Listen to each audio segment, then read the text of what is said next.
Okay, well, speaking of live, All right. one of my clocks, it says 11, so. All right. Okay, let's go. So shall we get going? Okay, everybody, this is going to be a different one. Similar rules will apply because I think I see mostly normal names, previous attendees on the list right now. So I am not going to be in control of this one at all in terms of answering questions, looking at the chat, all that sort of stuff. Ruth is got the control over there. So if you want to submit a question and it doesn't get asked, it's her fault, not mine. Thank you. I'll remember that. But she's got this thing mapped out. I don't know what's going to happen. They haven't shared any of the questions they've got for me. So I only have a really, really rough idea of where this is all going. So we'll see. Should be fun or entertaining or interesting or whatever. I don't know. You can let me know at the end. So with that, I'll let Ruth take charge. Well, the funny thing is, I've got to tell you a quick story, and that is, just because I sent you the outline doesn't mean that that's the outline, John Foreman. Yeah. So be prepared. The storm is beginning. Right. All right. Welcome to the intro of our interview with Dr. John Foreman, for which many of you didn't realize it's Dr. Foreman. But before we get started, who is John Foreman? Why does John Foreman create so much information for coaches? And where did John Foreman come from? So with that, let's hear from two of our international colleagues and let them tell first a little bit about each of themselves, and then we will be after John very quickly. Rodrigo, tell us a little bit about your background and what's your current position. Rodrigo? Okay, thank you very much. First of all, hello to all of our viewers and to John's followers. I'm glad to be here with you, Coach Ruth and Coach Jan, to make this conversation. I'm looking forward to do this. My name is Rodrigo Barroso. I work in one of the greatest volleyball clubs in Portugal, Sport Lisboa e Benfica, a club that I've been connected for the last 25 years, first as an athlete and then as a coach. I started to coach as an assistant coach in 1996, and in 2022 and in 2002 I started as a head coach with under 14. By the year of 2013, I started to work as a strength and conditioning coach of the first team with the head coach José Jardim, a coach who is very known here in Portugal. And after 2 years later, I also had the scouting on me. So I think I have an history very interesting because I've been doing all this stuff with volleyball. 2 years ago, I started since last season with the Brazilian coach, Marcel Matos, and since then I've been only in first team as an assistant coach. Okay, but today it's about John Foreman. So let's talk about John Foreman. Who's John Foreman? And that was your first question, Ruth. For me, yes. He is someone who shares everything he knows about volleyball.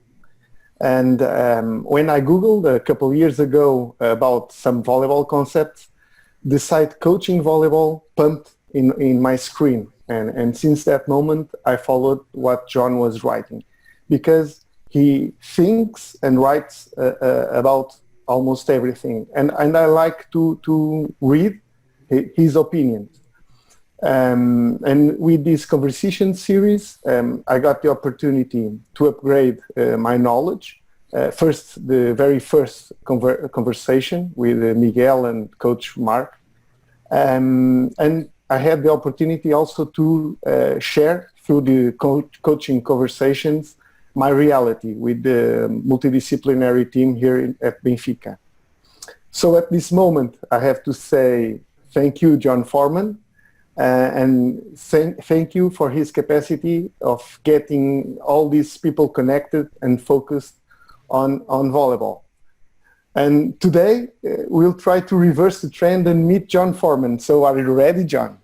Of course. Okay, great. Rodrigo, thanks for giving us a little bit of background in what you're presently doing. Jan, now you're up. What's your background and what's your present position? My name is Jan Maier. I'm from Hamburg, Germany. I just learned in documentation about Michael Jordan that Hamburg, Arkansas, it plays a role in that documentation as well.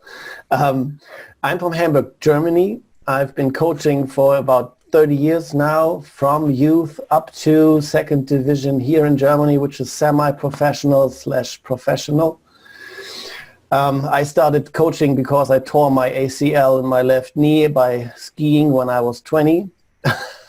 And that's how I said, okay, then I can go coach. That's how it all started.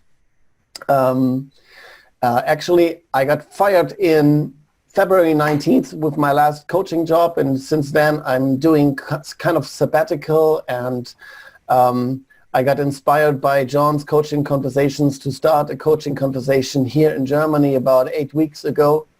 If somebody would have told me that in February, I would have just laughed. I met John on the net. I got my attention to his wisdom on the net by Oliver Wagner, another one of the coaches here in Germany who's actually very active in the coaching area. And yes, the biggest thing was the inspiration for doing a German coaching talk after I had the honor to be one of the first guests, I think the second or third conversation series talking about should we allow double contact on the second contact in general. Okay, that's great. All right, now you're going to get some insight from our colleagues. Wait. Oh, John. You made no. You made Jan and Rodrigo introduce themselves. You can't get away with it without introducing yourself. That's not fair. Nice, come John. on. Nice. Hey, John, I thought you said you weren't the host. I'm not. I'm just making sure the host does her duties. Oh, you're looking at, okay, Ruth Nelson, retired coach, working with young kids, loving everything I'm doing. Now that's a quick Hall of Fame, ABC Hall of Famer.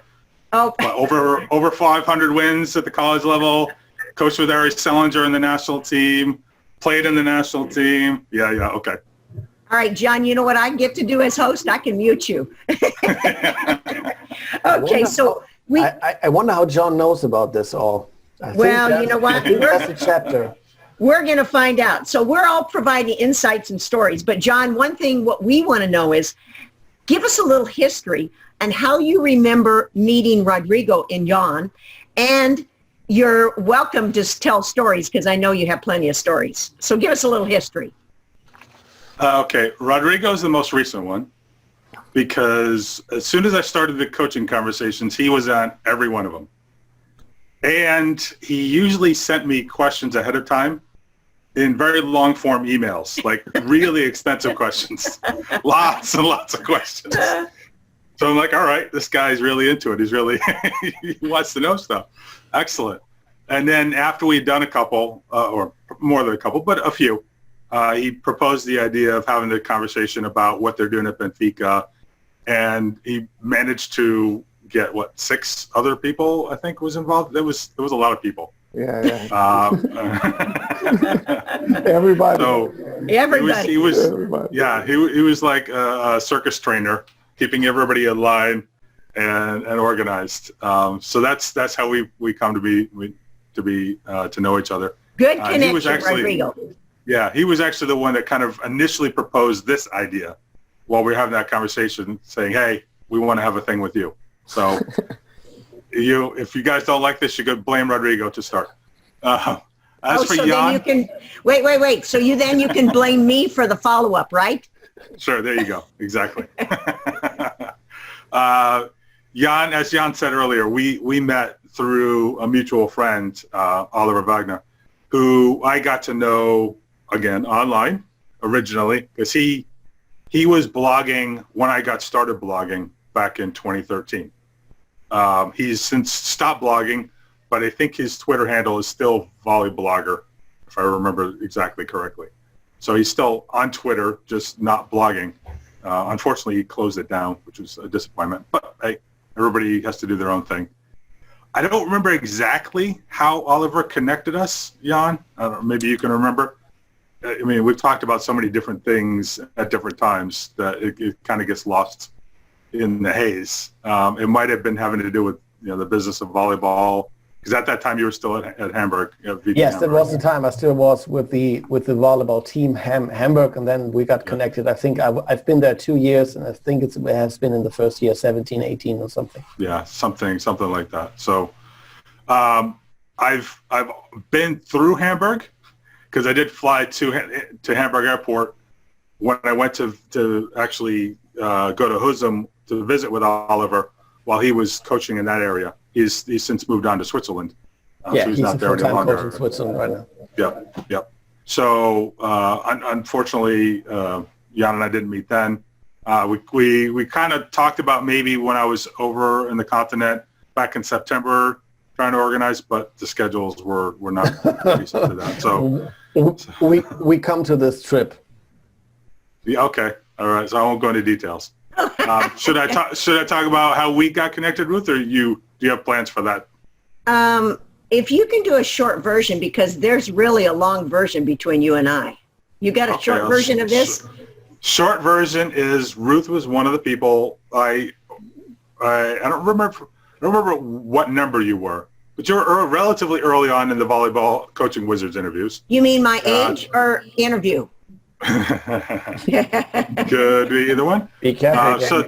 That would have been 2015, I think, because that was when we started doing Wizards. So we've known each other now for going on 5 years. Oh, all right. All right. Now, John is an inspiration to all of us.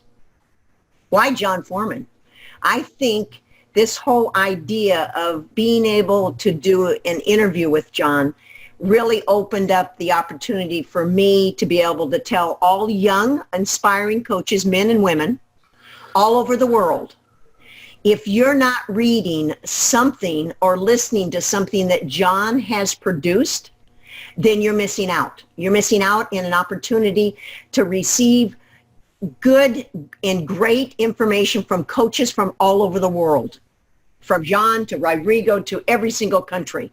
If you look at all the things that he's done, his publications, Coaching Wizards, 2 books already. You think of the Coaching Wizards and you think to yourself, what is Coaching Wizards? He does from the high school level to the, yes, John, you got your book up there. And translated, John, into how many languages? Jan is working on translating that first book to German. Okay. We already have the second book in Spanish.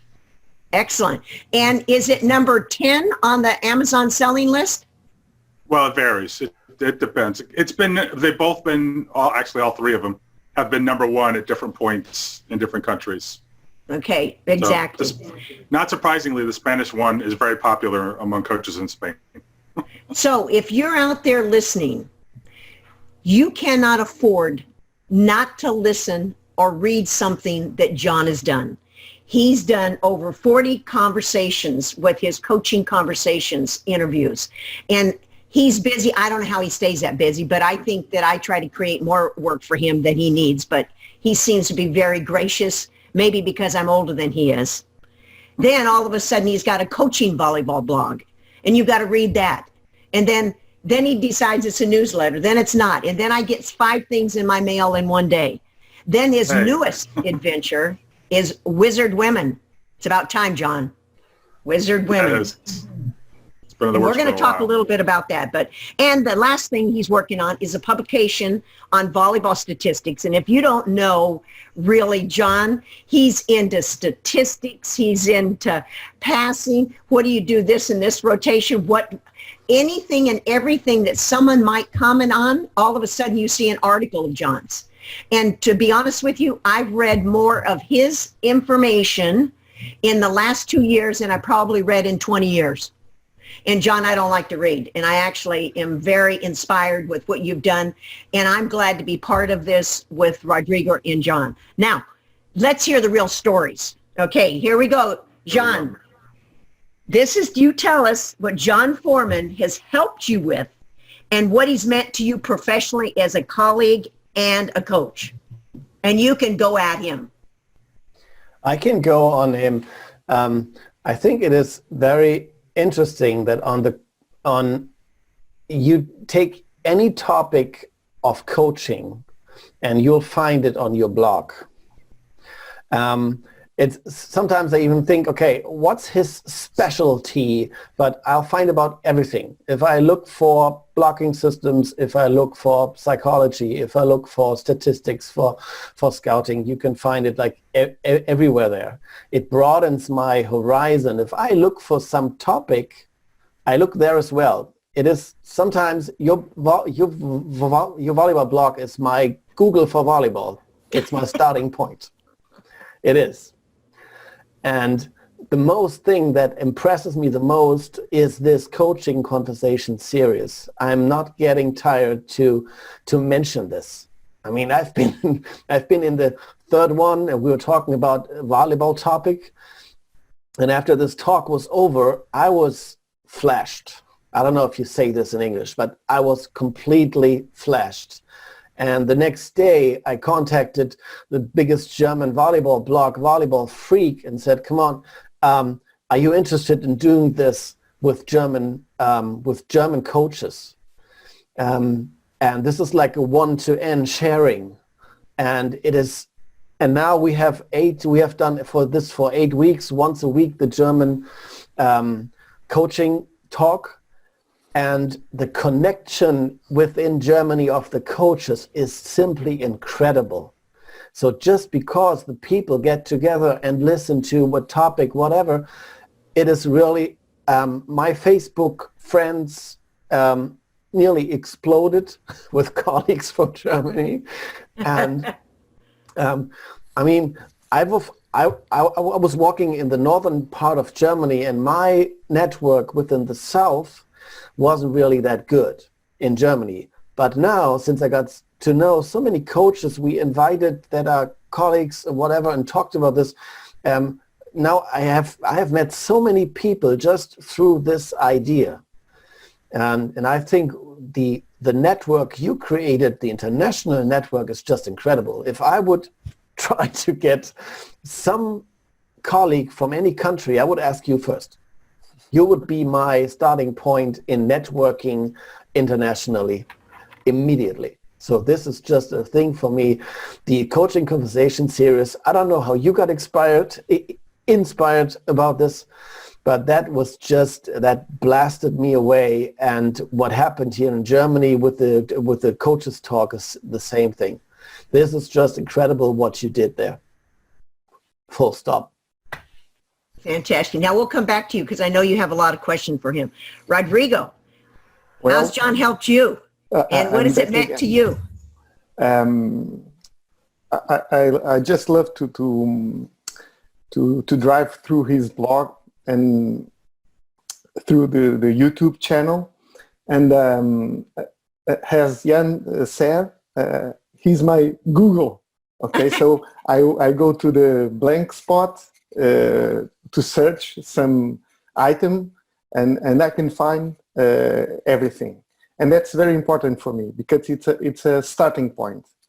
And I'm not going to talk much because I think for me also it's important to understand how and who is John, because I'm a volleyball coach, but I started to play volleyball in my youth. And to know John and to see how he managed to get to this point, I will launch already one starting question to John, or maybe two starting questions. So, Rodrigo, I saw your list of questions. Don't say you've got 2 questions. So John, did you play volleyball in youth, and how was your level? And also, during that time, did you ever thought about being a coach? Okay. When I was in high school, They did not have boys volleyball until my senior year. That was when they first started. I grew up in Rhode Island. So we started boys volleyball as a club sport my senior year in high school. So that was my first, outside of physical education class, that was my first experience playing organized volleyball. At that time, the boys were playing in the fall and the girls were playing in the spring. It's since been flipped around, which is more in line with everybody else in the country.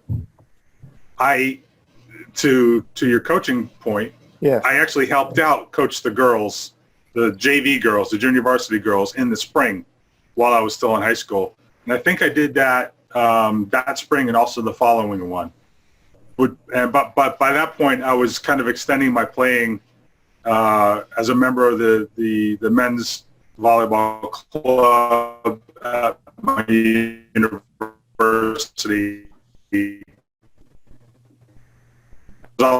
A lot in open gyms and all the rest of I basically at that stage did like 2 years helping out the girls junior varsity, and then was mainly a player and got to my professional working career. So that's, I had really one season of official volleyball as a 6v6, but a bunch of doubles and stuff like that with friends. And in that time, did you follow any player? Do you have in mind, okay, this guy is good, man, I would like to play like him? Well, this was, let's see, I graduated in 87, so we have the 88 Olympics. Mm-hmm. You might have a sense of where I'm going with that. So, of course, Karch was a big deal at that point. And around that time, Jeff Stork was the national team setter. Yes. So the guys in Rhode Island who kind of knew each other and played against each other would call the one-hand setter dump a stork. Mm-hmm. So we had some familiarity. Obviously, volleyball was not as available then in terms of video and television and things like that. But we watched it whenever we had the opportunity. Yes, and, I remember that team.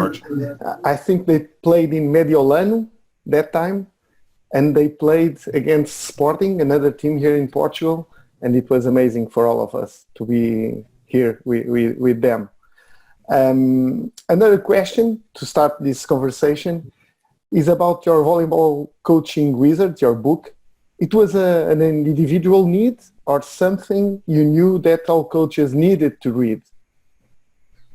I think back to it. I thought of the idea basically just about 5 years ago right now. I used to work in the financial markets. I spent 10 or 11 years as a market analyst. So I was quite involved in trading, and I was doing some work in trading education, and so I read a lot of books in that area. And one of the ones that was quite popular, for good reason, was a series of books called Market Wizards by a guy named Jack Schwager. The very first one of them came out something like 1989, 1990, somewhere in that area. And it was a series of interviews with successful investors and traders and portfolio managers and things like that. And it wasn't any kind of technical manual. They weren't telling you to trade or what strategies you should use or anything like that. It was, what's their story? How did they get into trading? What was their career like? So it was more kind of something that you could read and kind of see how your path could follow along with one of these, and how you could be inspired by it. So it was a sort of book that you could read over and over again. I certainly read it multiple times during my career.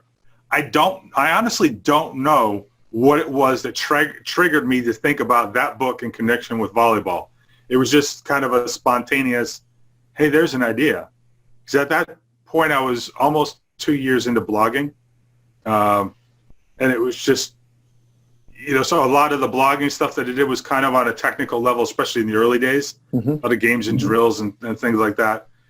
And this, to me, felt like something that you could kind of put at a bit of a higher level, more of a global, how do you think about coaching? Mm-hmm. How do coaching careers progress? So we all know there's not a lot of literature in volleyball just generally. And there's certainly, and when it comes to being about coaches, like coaches' stories, there's almost none. Mike Hebert was the only one that you could kind of put in that category because he shared biographically some of his career, but not very much. Certainly not in English. Just one quick dive in there. Sure. You just talked about the Market Wizards book. You could read it over and over again. This is exactly what the volleyball coaching wizard books do for me. Mm-hmm. I mean, I read the stories of the different coaches, and I forget sometimes. I get inspired, and I don't know how many times I read this book. It doesn't have to do anything with me trying to translate them now or get it translated. But I think these books have so much value, and it's the same thing as the coaching conversations. You put so much knowledge in these books. This is just incredible. It's not about systems. It's not about receiving patterns. It's not about serving strategies. It's just the story, and it shows that every coach, even successful, do things differently. And there's no such thing. I go to a convention and I hear a successful coach and I start doing what the coach says immediately, and that normally doesn't work. Just take over, just adapt things from successful coaches. You need to get something from here, then something from there, and then get your own philosophy, and you're authentic doing this.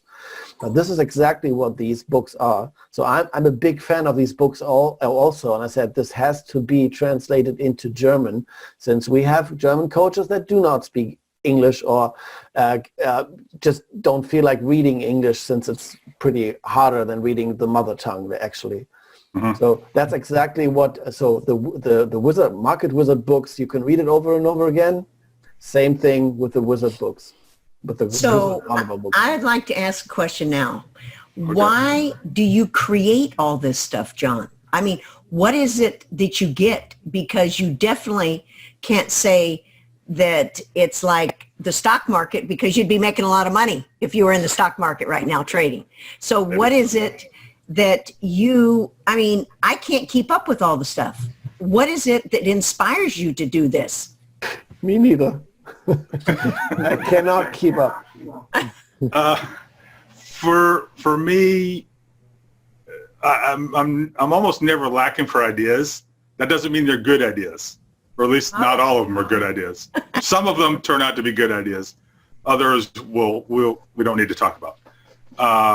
But it's, do I see an opportunity, and do I see something where I can have a reasonable size impact, not just some tiny little tweak to something, but where you can come in and say, okay, this can influence a bunch of people or change the pattern of things in a meaningful way that can be helpful to an organization or to a group or whatever. I am probably overly aggressive in starting new projects. I will readily admit that. You mean overzealous? Yeah, overzealous, exactly. But I like having multiple things going on, because I find that shifting from one to another allows me to kind of refresh what I'm doing with each of them over time, because you can easily get stuck in a rut with a certain project and kind of get yourself locked in and lose your momentum and maybe get bored with it. Whereas if you have a chance to shift things around, you can kind of stay fresh, and sometimes some of the work that you do on a different thing helps you solve a problem or whatever on another thing. So that's excellent. Okay, now here's an analogy for you, John, because you know I'm an analogy person. I had someone who worked for me at Special Olympics, and this was in 1991. The first Mac laptop that came out was black and white, and we were on Alta Vista for internet. This person had a master's degree in engineering, was an Olympic gold medalist in track and field, and we were in a marketing meeting, and she said, I'm going to tell you this because I feel the same way with you. She said, Ruth, I love all your ideas, but I don't have enough hard drive space, and I definitely don't have enough RAM. And I laughed because at the time I didn't know what that meant. But it is, John. You've got a big hard drive. You probably have 180 terabytes. I don't know if there's another term now. And you probably have maxed out at RAM. So I want you to be able to utilize us when you need to rebound stuff, because it's shown that Jan and Rodrigo, they have just been in, I've never had so many emails back and forth in a matter of 3 to 4 days that you've inspired all of us to keep you busier. How about that? Well, an important element of this, and both of you guys, when you talk about, you know, my site being like Google for coaching, a really, really key element of that is people sending me questions or me coming across a question on a Facebook group or something like that. So I don't just randomly come up with a post idea and write an article on the blog. These are inspired by other people wanting to know things. So if I think, going back to what I said about projects, if I think I can meaningfully address the question, and it's something that, especially when it goes on the blog, that I know is probably a common question that people have, then I'm going to post it. If it's, you know, some really specific thing that's about certain situation for a certain coach, then, you know, that's kind of more a one-on-one conversation than it is a broad, you know, article type thing. But there's not a lot on the website that's something that I just magically came up with myself. And at the same time, the variety of topics that I cover reflects the variety of things coaches want to know about.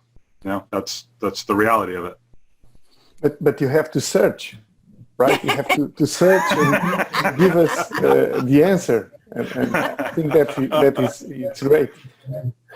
What are you special? Rodrigo, what you're saying is he's got to use Google too? Probably not. This is one of my questions I brought earlier.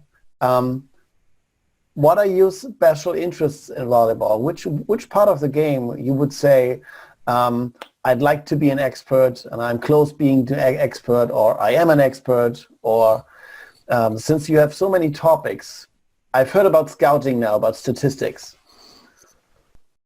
You know, I don't think of myself that way at this point.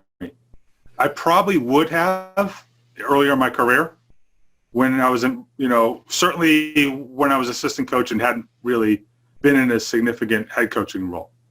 Because once you become a head coach and you're kind of in charge of a program, then now you're talking about having to think about all sorts of different things. And you're managing all the phases of the game and the training and the stuff, the administrative stuff outside of it. So, you know, if you ask me when I was coaching at Brown, I was the center coach. I had the experience of working under two very strong defensively oriented coaches. So I learned a lot about, you know, coaching defense in those days. So I'd still, to this point, I have absolutely no problem training defense. It's super easy for me. I've gotten more aggressive in terms of coaching serving, you know, since, I don't know, probably since I was coaching in Exeter. But my interests, and this is just kind of, this is me, my interests are broad, so I'm always bouncing around. And there might be something for a given period of time that I really get focused on, like the concept of mental toughness, which could be inspired by anything.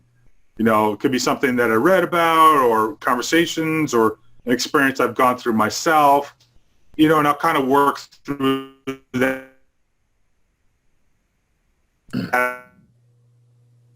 Connection. Oh, yeah. We're refresh, but we better not refresh because we might lose him. Yes. He's trying a new place Better in now? his house. There he goes. I think we can hear you again. All right, John. But, you know, now we can talk more about him and he can't respond. He can't defend himself. That's exactly. He may have to come back on. But go ahead, John. You can ask if you and Rodrigo can talk a few things. Yeah, he'll come back on. He'll probably come back on in a few seconds. Yeah. So, Rodrigo, you just got to know him with the coaching conversations, and he just told us you bombed him with questions. Yes. What drove you with this? What? What drove you? How did you come up? What actually made you see him as the one? I'm just giving him questions all over. At 9 a.m. in my email, I received the conversation of the day, and I start to think, what would I ask to the coach who will be there if I were John Foreman? So I start texting him, and I don't know, maybe I sent him about 6 to 10 questions. And in the end, I always write, if them are too full to ask, please don't ask them, okay?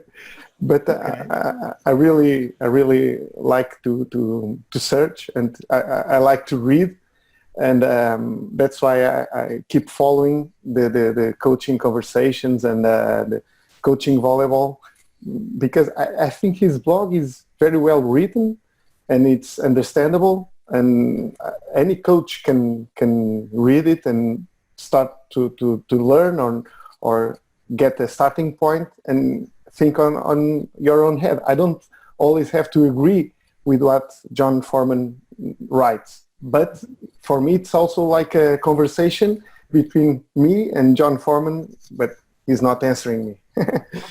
But he's probably hearing everything you're saying. I was going to say this, that I'm not a gifted writer, and I can really respect his writing. Mm-hmm. And he gave me a bad time the other day because I had put an S on interviews. Oh, now he's back. I'm back. But I have time to finish this, so he corrected it. And he's forgotten that he's not my spelling teacher. Oh, John, you're back on. All right. Yeah, I completely lost my internet. Well, that's okay. You're back now. Okay, so how far did I get? Did you hear my answer? Well, you're talking about coaching blogs, and you were talking about Rodrigo's asking you this, and how you got your ideas, and you went out and received the ideas by Googling and looking at all the groups that you're in and reading those things and responding. Because I know, okay, maybe I should ask the question, how much time do you spend Googling new questions? How much time do you spend with these conversations on the video side, putting it together? And then, did you eat? Is the question. And then, did you sleep? And how many hours? Okay, those are like 5 questions. Yeah, that's a lot of questions.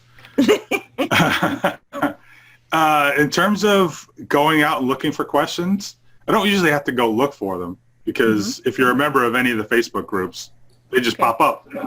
So usually what will happen is, if it's not something that's in a situation where I can work on it right now, I'll save it and I'll go back when I've got a chance, because I tend to batch my writing. I'll take a day or a morning or whatever and say, okay, I'm gonna write 3 blog posts, and I'll go through the stuff that I've saved, and if it's something that I want to address, then that's what I'll do. So I'll do a series of those, and batching, I think, is important. The IT guy Jan can probably talk about that. But if if I'm in writing mode, then it's easy to just stay in writing mode and do more. The thing that I've got to warn myself against is getting a little bit too wordy, going too long. No.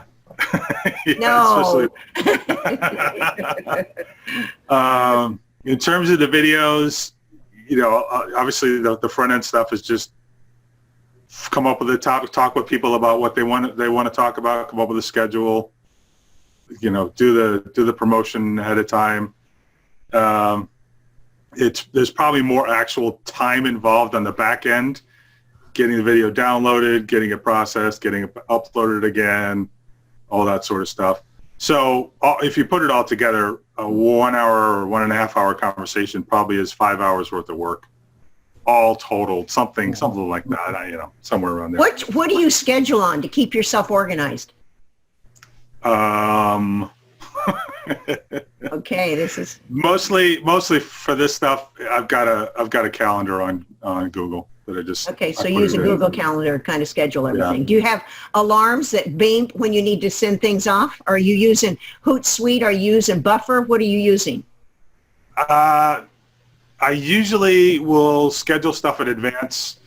Like, when I'm on a day where we're doing conversations, I usually do a thing 2 hours in advance, and I schedule that just in Facebook and in Twitter to have it go out. All the email announcements that I do are generally pre-scheduled.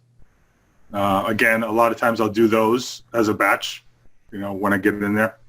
So, I definitely try to do things as efficiently as possible. So why did you add Slack to your repertoire? Well, that was an advantage of using Slack is having conversations all in one place. Okay. Instead of having 25 email streams with who knows how many different conversations in each one of those emails. I could put them in one place and have a bunch of people involved and allow everybody to be part of conversations and allow them to talk to each other too. Just, it's, I'm still working out the best ways of using it, but it's been interesting so far. So what's the difference if you weren't in COVID-19 timeout? What would you be doing differently? We would probably still be running sessions with our 10 and under and 13s and 11s. We would still be doing those 2 or 3 times a week. So I'd actually get in the gym a couple of days a week, which has obviously not been the case since the middle or latter part of March. Okay, Jan, sorry for interrupting. No, absolutely no problem. I have one question. I understood that actually what drove you with the Coaching Wizard books is pretty much the same that drove you doing this coaching conversation series. It's like sharing knowledge, interviewing coaches, talking about different volleyball topics. Has this changed during these 40 plus interviews you've done so far? Has this changed? And how long do you plan to continue? What would happen? What has to happen for you to stop doing this? It's the coaching conversations actually is again kind of something that spun out of something else, because back in, I guess it was probably February, I had a conversation with Mark Lebedew about his experience as a national team coach, because he had just resigned from Australia at that point. And it was my first time using Zoom as a platform because I have access to it through my employer. And so it was, for me, it was kind of like a test, like, all right, let's see what we could do with this and where it could go. And could this turn into something on a regular basis? Because I've been thinking for a while about opportunities to do, whether it be a podcast or videos or something along those lines, so that it wasn't just textual content on the blog, which has been the thing for 4.5 or 5 years now. So when everything started getting shut down, I said, well, okay, here's an opportunity where we're going to have a lot of people with time on their hands. I've got this platform that I can use to have just conversations. I didn't want them to be presentations. A couple of them have gone more in that direction, but I wanted them to be relatively informal. And let's pick a topic and just talk about it, and get people to know each other and connect people who don't know each other and get some new ideas going around. And those first couple of weeks were definitely crazy. Definitely crazy. What really gets me is that you preserve knowledge. That's exactly the thing you do with the Coaching Wizard books. And with these talks, you preserve the knowledge. The coach you interview could be run over by a bus tomorrow. And if he had never had the time to write down his philosophy or write a book himself or herself, this is gone. And just by talking about this, and you preserve this, and you put it up for everybody to see afterwards, if they have the intention or if they have the need to search for the knowledge, this is what really gets me. It's just preserving knowledge and spreading knowledge.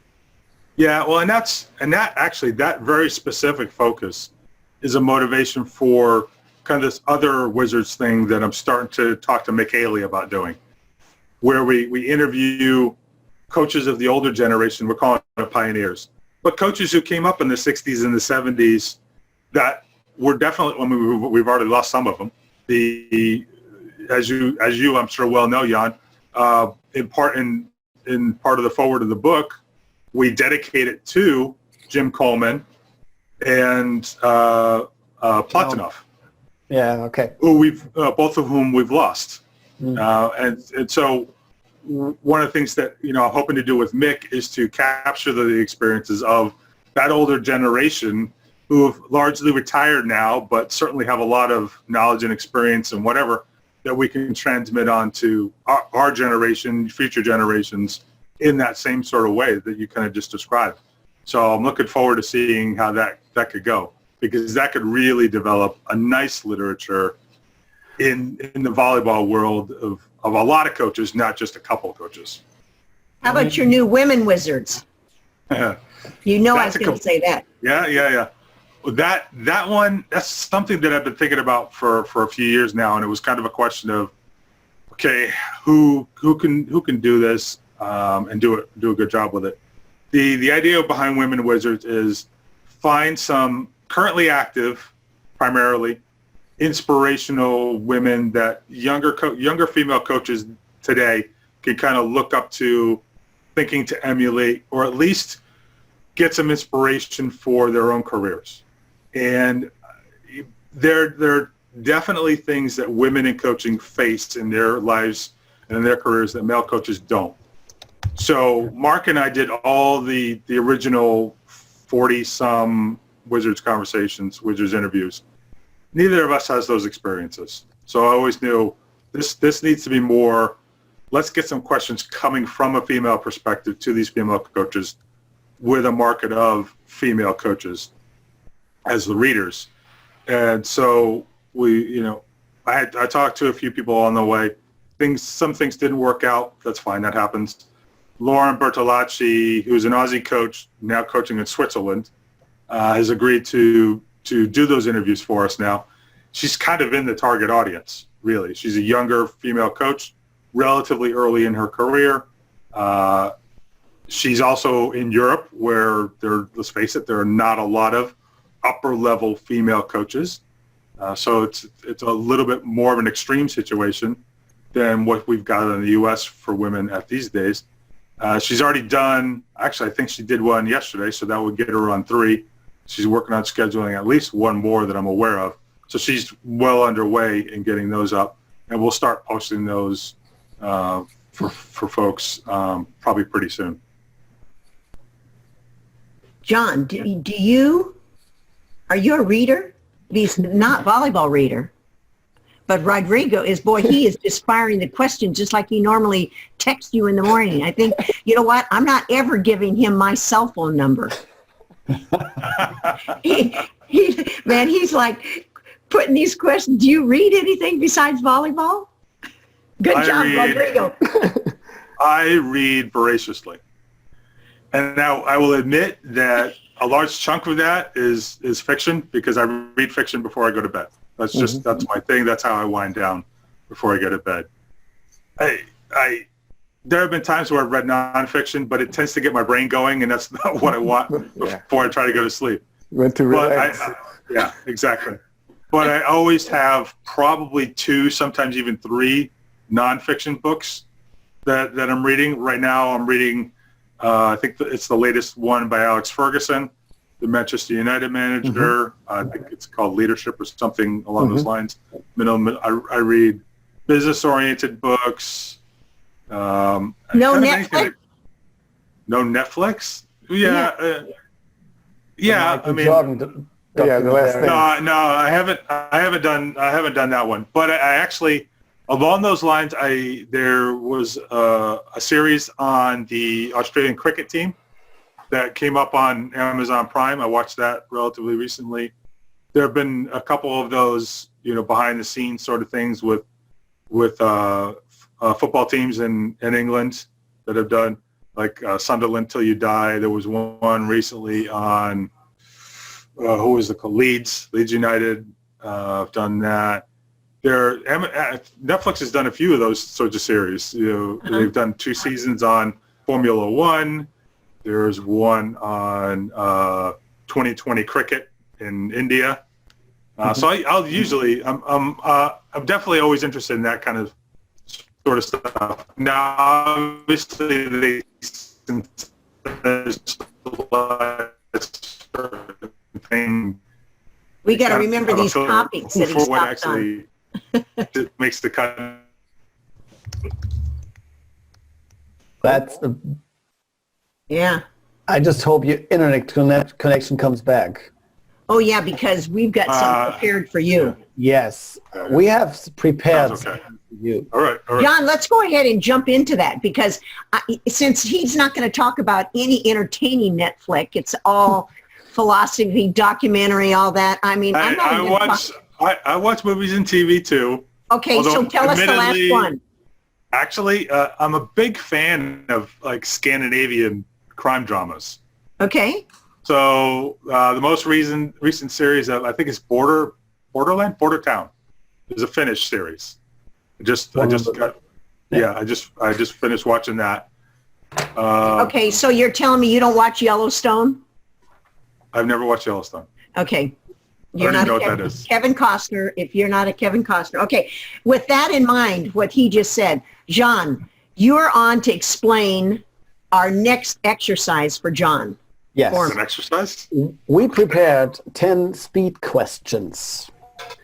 You either have to complete the sentence as you think of, or you have to answer the question with yes or no. In either case, just keep it short, keep it simple. Don't think too much about it. Just get it out. We have 10 questions that we'd like you to answer. Rodrigo starts with the first 5, and I start with the second 5. Okay. And I think this should be fun. You can't beat fun. I've heard once. You can't even tie it. That's right. Okay, let's Are go. you ready? Ready? Yes, Let's go. I'm ready. Number All right, 1. I'm timing. Go. Number 1. A yellow card for a coach happens when? Oh, jeez. When you yell at the referees? Okay. Who will be men's and women's Olympic indoor champion at Tokyo 2021? Ooh. Your bet. My bet. Tick, Oh, jeez. Tick. I'd probably go with Yeah, that's right. Tick. China. China on the women's side is kind of is my guess. On the men's side, 5 seconds. I'll say USA. All right, USA. Okay. Number 3. A red card for a coach. Excusable or dumb? Dumb. Okay. Number 4. This is a good one. What can men volleyball learn from the women's game? From the women's game? Yeah, slide excluded. Slide excluded. Well, the Brazilians do use a slide sometimes. Lucas does anyway. I think a little bit more discipline, perhaps. That's probably what I would say. Okay, good. Atlanta Olympic beach volleyball champions Kirali Stephens frozen in '96 against Olympic champions Allison and Bruno. Who'd win? Probably Allison and Bruno right now. The game's changed a bit since '96. Okay, Even John. the dimension of the I have the next 5. Okay. Complete the following sentence. What I do not like about volleyball Oh boy. Is that we don't have a legitimate professional league in the United States. How's that? which is about to change again, I've heard. Hopefully, yes. Yes or no? Doubles should be called on second touch. Yes or no? If the ball doesn't go over the net, no. This is the NCAA special rule. Yes. Okay. Number 8. Did you ever get lost in coaching conversation and had no clue anymore what the guest was talking about? In one of these conversations, one of the ones that I've done? The ones you've done? No, I don't think so.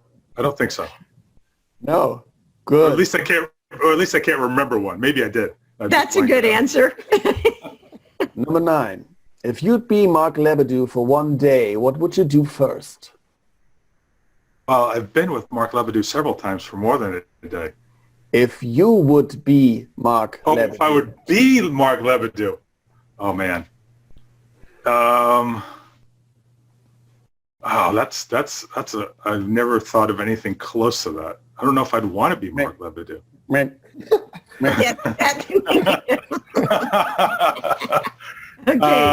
don't know. Speak Polish. Speak Polish. Number 10, and the final question. If Mark would be John Foreman for one day, he would? Oh, jeez. Oh, man. What would Mark do? I don't know. Say everything and anything he could negative against women's volleyball. Hey, we've got that in recording.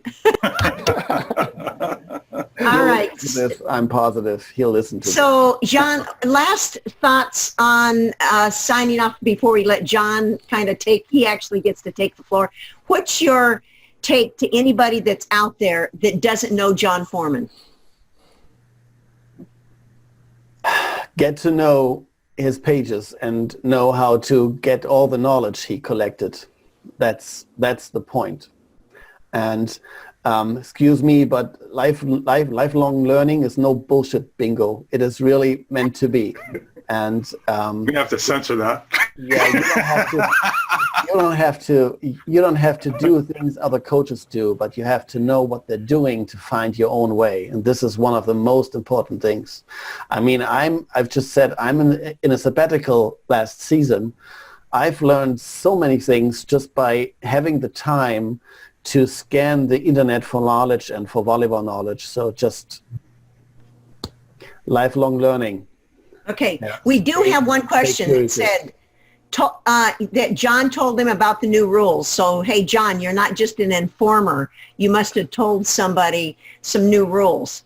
All right, now, Rodrigo, what's your parting to everybody that's viewing or anybody that's out there that might come across this conversation today with Dr. John Foreman?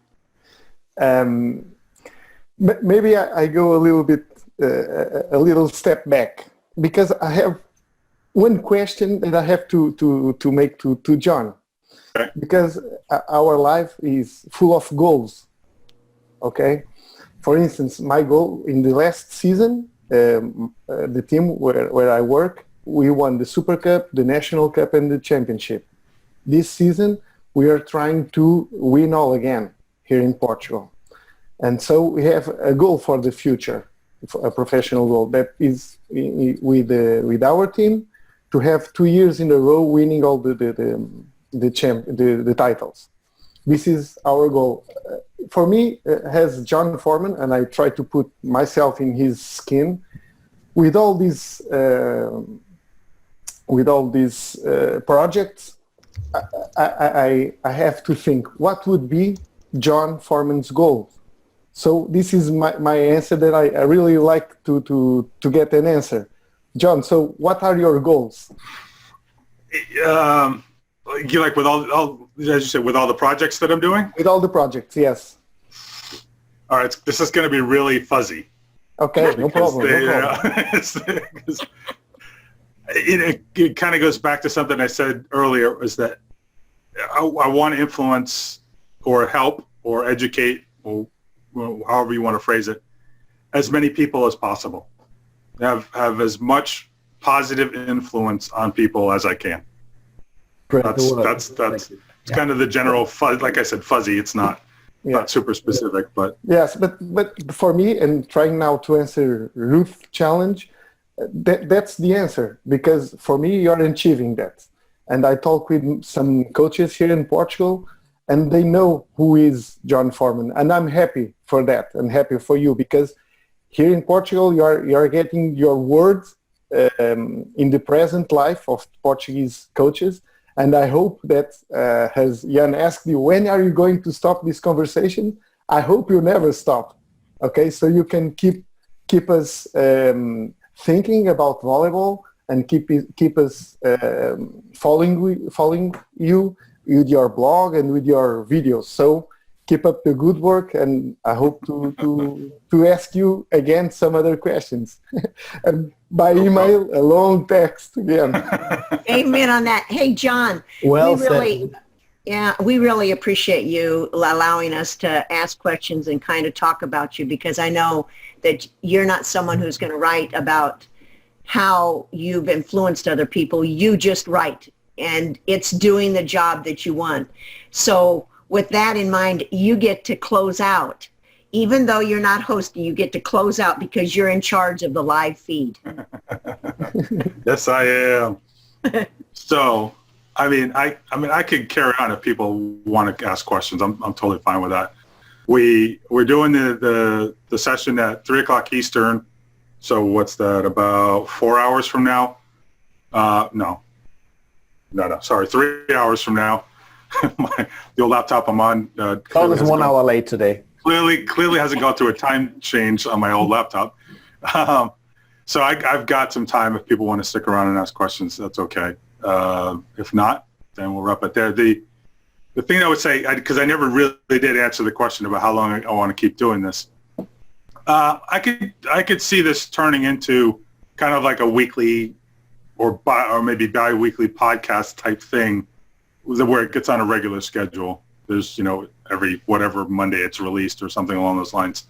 Once we get clear of the COVID stuff and schedules start to become a little bit more regular, whatever that's going to turn out to be. I think that would probably be where I want to go with this, to keep it going as a source of connectivity and ideas and all that sort of stuff.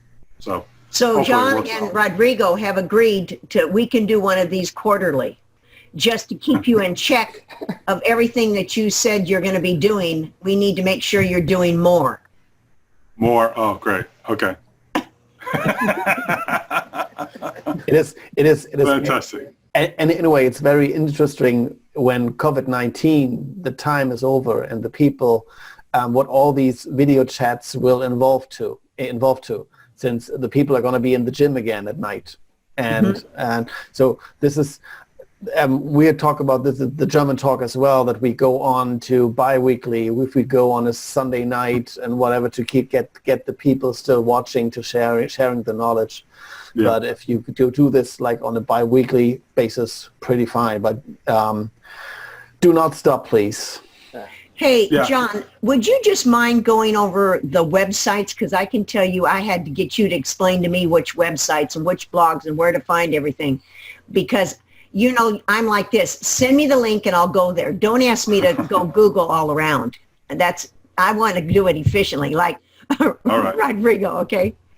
All right. The main thing, and this thing that started all, was coachingvb.com. Okay. You can pretty much to get to everywhere else from there. Okay. There's a Facebook page, which is obviously where this is streaming live. If you're on the live stream on Facebook, you're there, so you know where that is. That's just Coaching Volleyball is that page.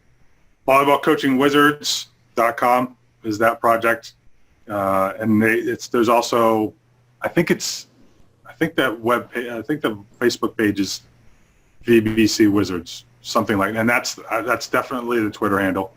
The Twitter handle for the main stuff is Coaching VB again. What else? All the coaching conversations all get posted on the Patreon or Patreon, however you pronounce it in your part of the world, because I know it varies. They go up patrons only for the first 7 days, and then public after that. But there's also exclusive stuff for patrons only on there. I think it's the second tier, the Avid Fan, where I do a monthly Q&A so people could submit questions and I'll record answers.